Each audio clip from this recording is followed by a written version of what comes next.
10वी 12वी आणि पदवीनंतर आता पुढे काय? वैद्यकीय क्षेत्रातील करिअर आणि 100% रोजगार व्यवसाय मिळवून देणारे पॅरामेडिकल कोर्सेस आजच प्रवेश निश्चित करा. पॅरामेडिकल क्षेत्रातील आधुनिक कौशल्यपूर्ण प्रशिक्षण आणि दर्जेदार शिक्षण देणारे विश्वसनीय केपी पॅरामेडिकल इन्स्टिट्यूट, शाखा हडपसर, पिंपरी, कात्रज, सातारा. नट आहेत, त्यांचा व्यवसाय मालिका पिक्चर याच्या पलीकडचा नाही आणि त्याच्यातनं ते वेळ देऊ शकले नाही. आता 4.5 वर्षानंतर त्यांना एकदा वाटलं की परत एकदा आपण खासदार आहोत. याच्या अगोदर त्यांनी प्रयत्न केला. मला सुद्धा अनेक वेळा ते म्हटले की मला खरं हे लोकांच्यात जाणं, लोकांना वेळ देणं जमत नाही, राज्यसभेची उमेदवारी देत असेल तर विचारा. आता ह्या सगळ्या गोष्टी वरिष्ठांच्या हातात, माझ्या हातामध्ये नव्हत्या. त्याचं सांगण्याचा प्रयत्न मी त्यांना केला की हे माझ्या हातामध्ये नाही, हे वरिष्ठांच्या हातामध्ये. आणि मग राष्ट्रवादीमध्ये अजित पवार गट आणि शरद पवार गट अशा प्रकारचं एक नाही म्हणलं तर फूट झाली आणि आज ते पवारसाहेबांकडे गेलेत.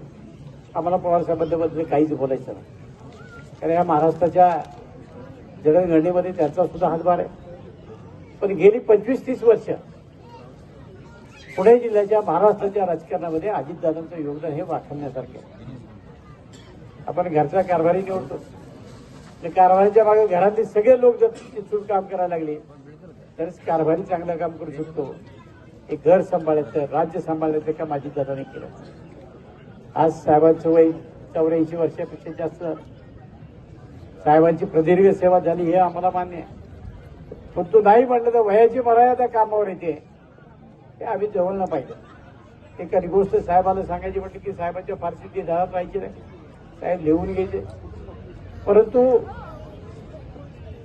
हे काम झालं पाहिजे असा आग्रह कधी साहेबांनी त्या ठिकाणी धरला नाही. पण दादाकडे काम घेऊन गेलं तर दादा मात्र त्याचा आग्रह धरायचा, काम झालंच पाहिजे अशा प्रकारची भूमिका दादाची असेल. आज जो खेड तालुक्यामध्ये जो काही विकास झाला तो दादामुळे झालाय, ते आपल्याला या निमित्तानं सांगितलं पाहिजे. आणि आज साहेबांच्या नंतर या जिल्ह्याला कोण नेतृत्व देणार हा सगळ्यात मोठा एकच प्रश्न आहे. आज राज्यामध्ये, देशामध्ये ताकद असणारं एकमेव नेतृत्व आहे ते म्हणजे अजितदादा पवार. आज विरोधी पक्षाकडे चेहरा नाही. दुसरा राष्ट्रवादी काँग्रेस असेल, आय काँग्रेस असेल, आणखी कुणाकडे असा चेहरा नाही की जो समर्थपणानं नेतृत्व करेल आणि हा जिल्हा, हा राज्य पुढे देईल असं एकमेव नेतृत्व आहे ते अजितदादा. म्हणून माझी आपल्या सर्वांना विनंती आहे की अजितदादांच्या मागे ताकदीनं उभे राहा. हे नेतृत्व तुम्हाला मला पाहिजे, तरच पुढे आपला जिल्हा चांगला चालणार आहे, राज्य चांगलं चालणार आहे. मला खात्री आहे कुरुळीकर ग्रामस्थ हे राजकारणामध्ये सगळ्यात चाणक्य गाव आहे.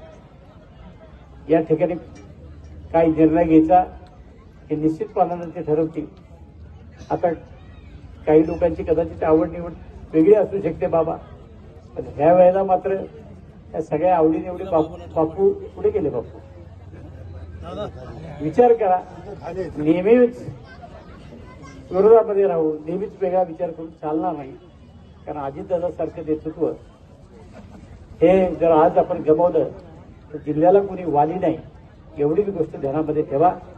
आणि म्हणून दादांनी निर्णय घेतला की आढळरावदादांना उमेदवारी द्यायची. सुरुवातीच्या काळात आम्ही विरोध केला हे सगळ्यांना माहिती आहे, लोक आता त्याचं भांडवल करतात. परंतु दादांनी सांगितलं काही कारण आहेत त्याच्याकरता हा निर्णय घ्यायचा.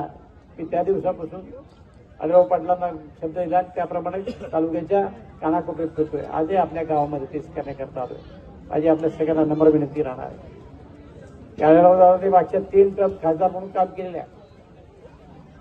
काही ना काही खेड तालुक्याच्या झोळीमध्ये टाकण्याचा प्रयत्न केला, पण गेल्या 4.5 वर्षात एक दामडा ज्या माणसानं आणला नाही, ज्याने काही काम केलं नाही. केवळ नाटकबाजी, नवटंकी याच्या पलीकडे जेव्हा काही करू शकत नाही असा माणूस आपल्याला परत खासदार म्हणून निवडून द्यायचं नाही. ज्यानं आपल्याला काही मदत केलेली आहे, त्याने आपल्याकरता काम केलं अशा आढळरावदादांना उद्याच्या 13 तारखेला घड्याळाच्या चित्रासमोरचं बटन दाबून भरघोस मताने निवडून द्या, एवढीच विनंती या निमित्ताने करतो.